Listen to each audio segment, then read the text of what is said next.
ഇപ്പോൾ special public പ്രോസിക്യൂട്ടറും അന്വേഷണ ഉദ്യോഗസ്ഥരും നമ്മളോടൊപ്പം ചേരുകയാണ്. സാർ, ഇത് പ്രതീക്ഷിച്ച വിധിയാണ്? തീർച്ചയായിട്ടും ഒന്നാം പ്രതിക്ക് ഒന്നാം പ്രതി കൊലപാതക കുറ്റത്തിനും തട്ടിക്കൊണ്ട് പോകലിനും അതുപോലെ അതിന്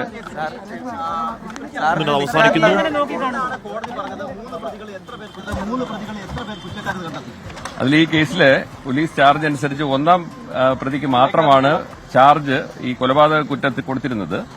പിന്നെ ബാക്കി രണ്ടാം പ്രതിക്കും മൂന്നാം പ്രതിക്കും കൊടുത്തിരുന്നത് തെളിവ് നശിപ്പിക്കലിനും മാത്രമാണ്. അപ്പൊ അതില് രണ്ടാം പ്രതി സിന്ധുവിനെ കോടതി വെറുതെ വിട്ടു. അത് തെളിവ് നശിപ്പിക്കലുമായി ബന്ധപ്പെട്ടിട്ടുള്ള എവിഡൻസിന്റെ അഭാവമാണ്.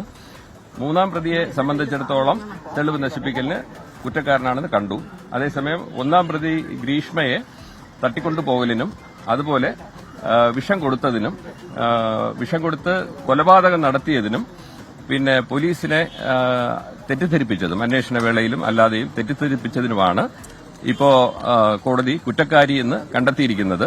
നാളെ ഈ ശിക്ഷയിന്മേലുള്ള വാദം കേൾക്കുന്നതിന് വേണ്ടി വിചാരണ വച്ചിരിക്കുകയാണ്. ഏകദേശം 500-ലേറെ പേജുകളുള്ള ഒരു വിധിന്യായമാണ് ഇന്ന് തയ്യാറാക്കി ജഡ്ജി കോടതി ഇന്നത് ശിക്ഷ പ്രഖ്യാപിച്ചത്. ബാക്കി വാദം നാളെയാണ്. ഓക്കെ, വിധി വന്നല്ലോ. അതായത് കുറ്റക്കുന്നത് തീർച്ചയായിട്ടും അതൊരു വാദം കഴിഞ്ഞതിന് ശേഷം ആണ് കോടതി വളരെ അപ്രതീക്ഷിതമായിട്ടുള്ള ഒരുപാട് സാഹചര്യങ്ങൾ ഇതിനകത്തുണ്ട്. അത് അപൂർവമായ ഒരു കേസാണോ ഇല്ലയോ എന്നുള്ളത് നമുക്ക് ഇനിയൊരു വിലയിരുത്തലും കൂടെ നടത്തണം. ഇപ്പോൾ അന്വേഷണ ഉദ്യോഗസ്ഥന്മാരും ഒക്കെ എൻ്റെ കൂടെ ഉണ്ട്.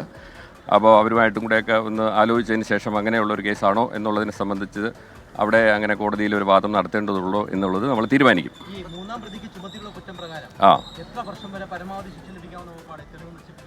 മൂന്നാം പ്രതിക്ക് എതിരായിട്ട് 7 വർഷം വരെ അങ്ങേറ്റം ശിക്ഷ ലഭിക്കാവുന്നതാണ്.